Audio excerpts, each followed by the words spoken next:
And now, beloved ones, because you have felt the first wave, because you have sensed the pressure and the subtle distortion in the emotional atmosphere, I will take you deeper into the mechanics of what is actually occurring, because many people mistakenly believe that awakening is only a personal inner experience, as if spiritual evolution exists in isolation from the physical world, but in truth, everything is connected.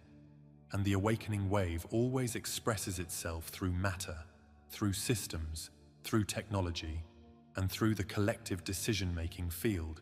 And when the planet shifts frequency, the entire infrastructure of society becomes the instrument that reveals where the weakest points are, which is why you are seeing power grid anomalies first, because electricity is not simply electricity. Electricity is motion. Electricity is flow. Electricity is the visible signature of an invisible energetic principle, and when the invisible principle changes, the visible flow must adjust. This is why the USA grid spike matters, because it is not a random flare on a chart. It is the echo of a deeper reconfiguration, and that reconfiguration is happening at the level of what you would call the human collective subconscious.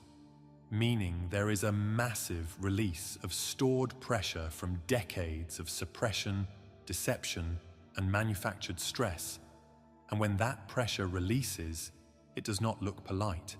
It does not always look spiritual on the surface, and it does not always look peaceful, because the first stage of liberation is often turbulence, like air rushing out of a sealed room, and if that room has been sealed for a long time, the first gust can feel violent, but it is not destruction, it is decompression.